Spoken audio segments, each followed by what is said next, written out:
நலம் மிகு சந்தையே வணக்கம். இந்த பதிவில் ஒரு சிறுகதை மற்றும் அதன் சிந்தனைகளோடு உங்களை சந்திப்பதில் மிக்க மகிழ்ச்சி. பட்டினத்தார் தன்னுடைய தாயாருடைய இறுதிச் சடங்கில் ஒரு பாட்டு பாடினார். முன்னை ஈட்ட தீ முப்புறத்திலே, பின்னை ஈட்ட தீ தென் இலங்கையில், அன்னை ஈட்ட தீ அடிவயிற்றிலே, யானும் இட்ட தீ மூழ்க மூழ்கவேன்னு பாடி அவருடைய தாயாருடைய சிதையை தீமூட்டினார் அப்படிங்கிறது இலக்கியமும் வரலாறும் சொல்லக்கூடிய செய்திகள்.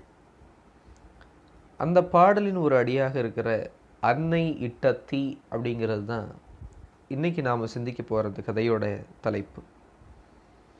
இந்த சிறுகதையை ஆனந்த விகடன் இதழில் படிக்கிற ஒரு வாய்ப்பு கிடைச்சது. இந்த கதையை எழுதினவங்க கீதா பிரேமா அப்படிங்கிற ஒரு ஆசிரியர். ஒரு இறுக்கமான அழுத்தமான ஒரு பதிவை இந்த கதை நமக்கு வழங்குது. இந்த கதை இப்படி தொடங்குது. என்ன ரங்கம்மா, இவ்வளவு நேரமாகி போச்சு, உன்னை பார்த்து தான் காத்துட்டு இருக்கோம். இந்த ரங்கம்மாங்கிறது ஒரு வயதான பாட்டி. காசு எதுவும் வாங்காமல் ஒரு வீட்டுக்கு வேலைக்கு வர்றாங்க. அவங்க பையன் கொண்டு வந்து அவங்கள விட்டுட்டு போகிறான். இவங்க டவுனில் இருக்காங்க, கிராமத்துக்கு வேலைக்கு வர்றாங்க. அப்படி வரும்பொழுது அந்த வீட்டில் படுத்த படுக்கையாக இருக்கிற ஒரு அம்மாவினுடைய மகனும் மருமகளும் இந்த அம்மாவை காத்துக்கிட்டு இருக்காங்க. வெளியே போகிறதுக்காக இந்த அம்மா கிட்ட அந்த கிழவியை ஒப்படைச்சிட்டு போகணுங்கிறது அவங்களுக்கு தேவை. அப்படி வர்றாங்க. அந்த பையன் பார்க்குறான், கொண்டு வந்து விட்டுட்டு இந்த அம்மா இப்படி கேட்கவும், இந்த வயசில் உனக்கு இதெல்லாம் தேவையாமான்னு ஒரு பார்வை. இந்த ஒரு காட்சியை சொல்லும் பொழுது அந்த பாட்டி ஏன் இந்த வயதில் வேலைக்கு வர வேண்டும், பையன்தான் எதுக்கு வேலைக்கு போகணுன்னு பார்க்குறானே அப்படிங்கும் பொழுது, பட்ட கடனை தீர்ப்பதற்காகத்தான் இந்த வேலைக்கு வருகிறேன், என்னுடைய மன நிறைவுக்காகத்தான் இந்த வேலைக்கு வருகிறேன்னு சொல்லி அந்த பாட்டி அனுமதி வாங்கியிருக்காங்க.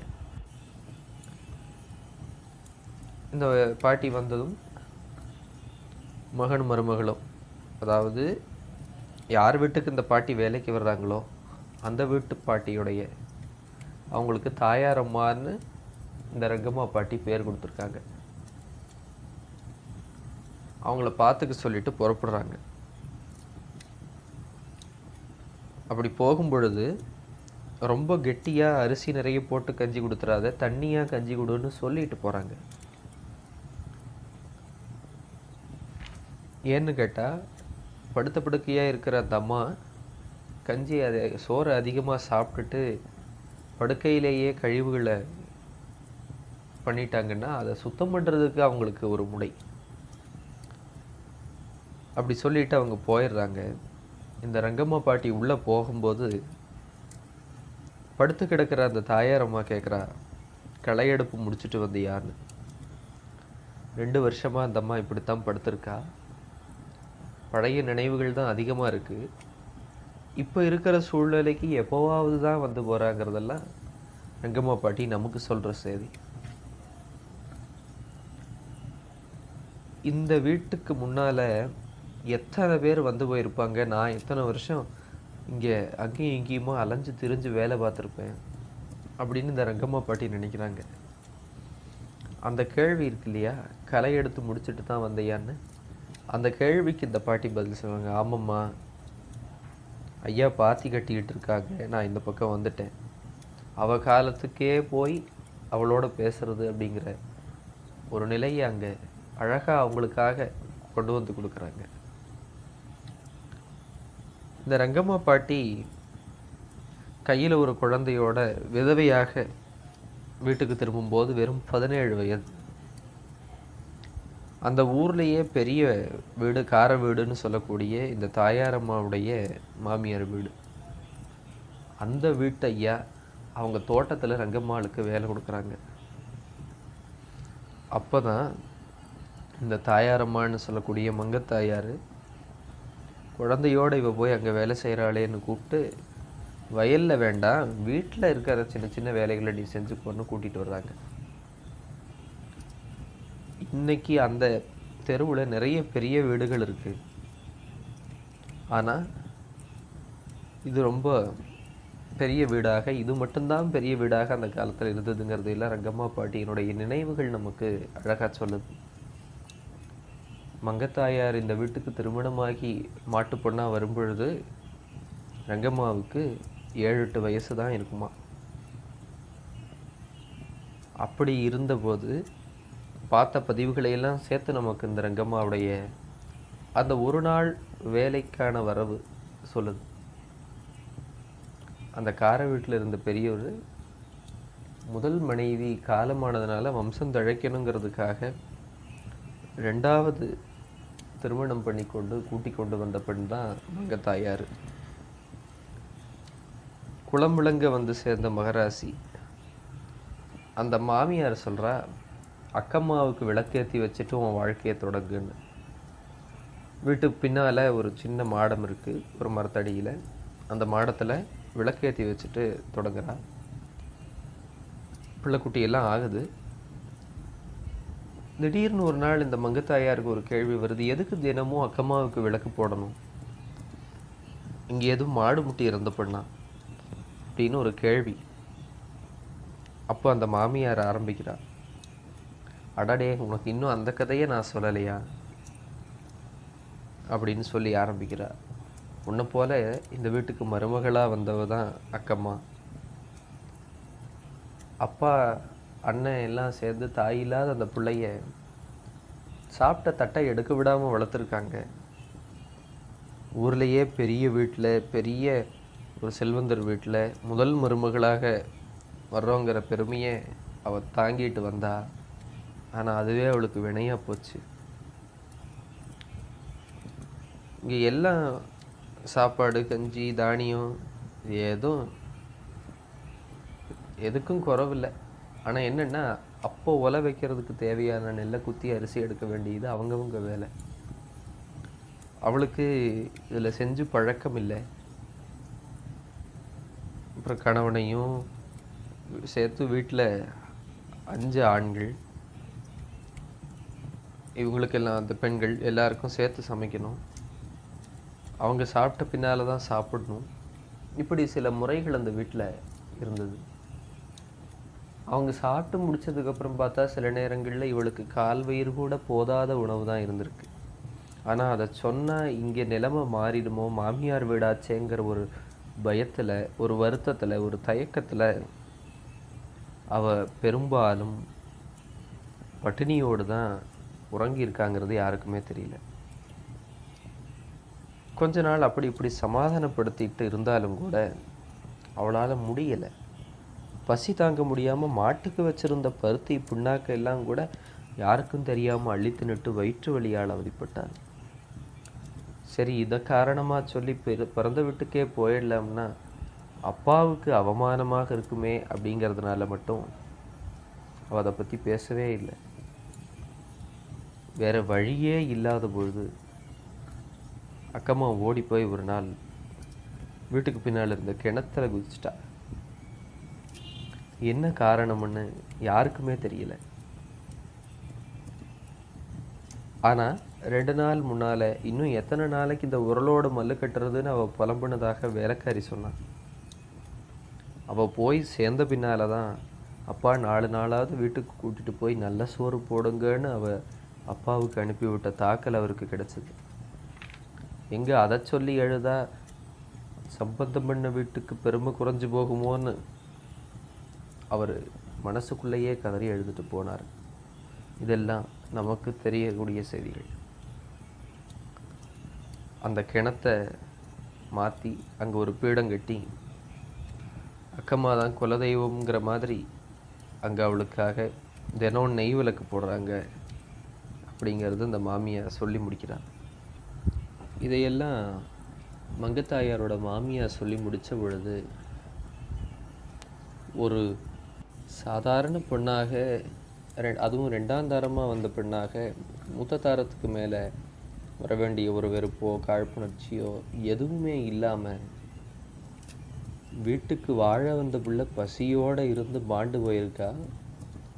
வெறும் விளக்கேற்றி வச்சா அவன் மனசு ஆறுமா, இல்லை அதோட போதும்னு நாம தான் விட்டுறலாமா அப்படின்னு யோசிக்கிறா. அந்த யோசனை தான் பிள்ளைச்சோறு கேட்டு வரக்கூடிய பெண்களுக்கெல்லாம் அந்த காரை விட்டு அமுத சுரபியாக மாற்றுச்சு அப்படிங்கிறது அந்த காலத்து கதை. பக்கத்திலேயே ஒரு சின்ன வீடு கட்டி மிகப்பெரிய ஒரு அண்டாவில் நெல்லரிசி சோறு போட்டு வச்சா. கடைஞ்ச பருப்பு, தூக்கு நிறைய நெய், அப்போ தான் கறந்து வச்ச பசும்பால் எல்லாம் அங்கே இருக்கும். யாரையும் கேட்க வேண்டாம். பிள்ளைகளுக்கு வேணுங்கும் பொழுது தாய்மார்கள் தானாக வந்து யாரையும் கேட்காம எவ்வளவு வேணுமோ அவ்வளவு எடுத்துகிட்டு போகலாங்கிறது மங்கத்தாயாருடைய ஆணையாகவே மாறிடுச்சு. அந்த நேரத்தில் சமைக்கிறவங்க உட்பட யாருமே அங்கே நின்றுட்டு பசியில் வர்றவங்க தயங்கி நிற்கிற மாதிரியான ஒரு சூழல் ஏற்படுத்தக்கூடாது அப்படிங்கிறதும் ரொம்ப கண்டிப்பாக அவங்க சொன்ன விஷயமா போச்சு. எங்கெங்கிருந்தோ வந்து போகிற அந்த கூடாரவள்ளி நோன்புக்கு வந்து போகிறவங்களுக்கெல்லாம் கூட சக்கரை பொங்கல் அங்கே கொண்டு வந்து வச்சு வர்றவன் போகிறவங்களுக்கெல்லாம் கொடுக்கக்கூடிய ஒரு நிலையும் அங்கே வந்தது. கையில் ஒரு குழந்தைய பசி ஆத்துறதுக்காக பிள்ளைச்சோறு எடுக்க வர்ற ஒரு பெண்மணி கர்ப்பிணியாக இருந்தான்னா வயிற்று பிள்ளைக்கும் சேர்த்து எடுத்துகிட்டு போ அப்படின்னு இந்த அம்மா அங்கேருந்து அதட்டுவாங்க. இப்படியெல்லாம் இருந்து இருந்து வீட்டில் ஆள் இல்லாட்டா கூட ஒரு நாள் விடாமல் அங்கே அடுப்பெரியணும். பசின்னு வர்ற எந்த பிள்ளைக்கும் சோறு இல்லாமல் திரும்ப அவங்க போகக்கூடாதுங்கிறதுக்கு என்னென்ன ஏற்பாடுகள் செய்யணுமோ அதையெல்லாம் அங்கே தயார் செய்கிறாங்க. இப்போ தான் அக்கம்மாவுக்கு வைக்கிற விளக்கு மிக பிரகாசமாக எரியுது அப்படின்னு அவங்க மனசுக்கு படுது. விளக்கு நெய்யா அந்த பெண்ணுடைய ஆன்மாவை அமைதிப்படுத்தியிருக்கும். பொன் பொருள் எல்லாம் இல்லாத பெரிய வீடுகள் குறைவு, ஆனால் குணம் எல்லாருக்குமா இருக்கு.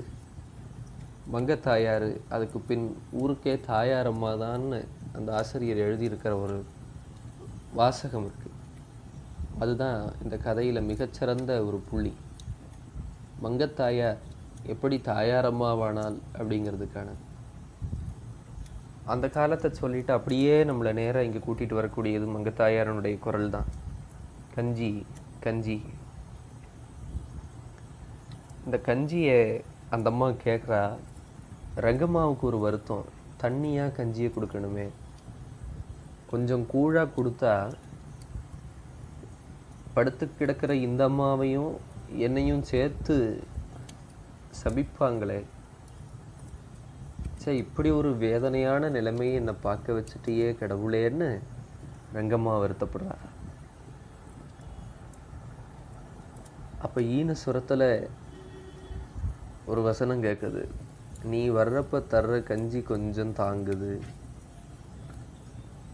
பசி மட்டும்தான் இருக்கிற ஒரு உயிரினுடைய தவிப்பு குரலாக அந்த குரலை பதிவு செய்கிறாங்க. மங்கத்தாயார் சொல்கிறா, நீ வர்றப்ப தர்ற கஞ்சி கொஞ்சம் தாங்குது. அப்போ ரங்கம்மா வரும்பொழுது மட்டும்தான் அவளுக்கு நல்ல கஞ்சி கிடைக்கிறது. படுத்த படுக்கையாக இருக்கிறா. இந்த செய்திக்கு அடுத்தது ஒரு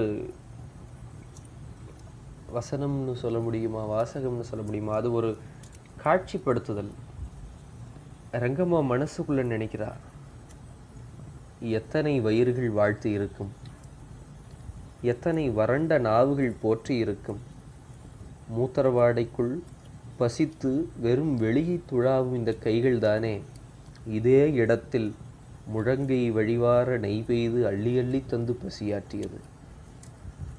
எத்தனையோ பேருக்கு பசியாற்றின இந்த அம்மாவுக்கு நான் வந்தால் தான் வாரத்தில் ஒரு நாள் கொஞ்சம் கஞ்சி கொடுக்க முடியுதுன்னா, அந்த பசியிலையும் தாகத்திலையும் இந்த உயிர் தவிச்சுக்கிட்டு இருக்குதுன்னா, ஆண்டவா இது எவ்வளவு பெரிய கொடுமைன்னு ரங்கம்மா நினைக்கிறா.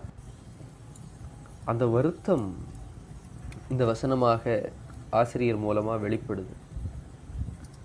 மாலை மசங்குற நேரத்தில் இந்த அம்மாவனுடைய மகனும் மருமகளும் வர்றாங்க.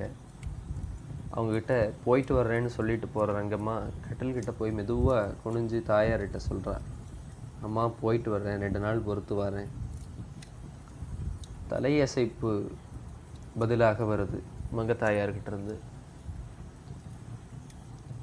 இந்த கஞ்சி கொண்டு வான்னு கேட்ட பொழுது மட்டும்தான், நீ கொடுக்குற கஞ்சி ரொம்ப தாங்குதுன்னு சொன்ன பொழுது மட்டும்தான் மங்கத்தாயார் இப்போ இருக்கிற சூழ்நிலைக்கு வந்திருக்காங்க. அதுக்கு முன்னாலேயும் சரி அப்புறமும் சரி அவங்க பழைய காலத்தில் தான் இருந்தாங்கிறது தான் நம்ம பார்த்தது. கலையெடுப்பு முடிச்சுட்டு வந்தியாங்கிற கேள்வியை தொடர்ந்து அவங்க பழைய காலத்துக்கு மீண்டும் போகும் பொழுது என்ன சொன்னாங்கங்கிற வார்த்தை தான் இந்த கதையினுடைய நிறைவு. தலையசைப்பை பதிலாக பெற்றுக்கொண்டு திரும்பின ரங்கம்மா 4 எட்டு எடுத்து வைக்கிறதுக்கு முன்னால் ஒரு குரல் கேட்குது. ரங்கா, ஏனம் கொண்டு வரலைன்னா இங்கிருந்து எடுத்துக்கோ, மறக்காமல் பிள்ளைக்கு சோறு எடுத்துகிட்டு போ. இதோட கதையை முடிச்சிடுறாங்க. அந்த கணத்தை எங்கே இறக்கி வைக்கிறதுன்னு தான் படிக்கிறவங்களுக்கு தெரியல. கஞ்சி ஒரு வாய் கஞ்சிக்கு இந்த ரங்கம்மா வந்தால் தான் உண்டுன்னு ஒரு நிலைமையில் படுத்த படுக்கையாக கிடக்கிற அந்த மங்கத்தாயார் தன்னுடைய வீட்டில் வேலை பார்க்குற ரங்கம்மா தன் பிள்ளைக்கு சோறு எடுத்துகிட்டு போகிறதுக்கு பாத்திரம் இல்லைன்னா பரவாயில்ல இங்கிருந்து எடுத்துகிட்டு போட்டோம்னு சொல்லக்கூடிய அந்த காலத்தில் இருக்கிற நினைவுகளோடு இன்னும் அந்த உயிர் ஊசலாடி கொண்டு இருக்கிறத, அந்த வருத்தத்தை, நான் படுத்த படுக்கையாக கிடக்கிறேன், எப்போ யமன் வந்து என்னை கூட்டிகிட்டு போவான்னு தெரியாத ஒரு சூழலில் கூட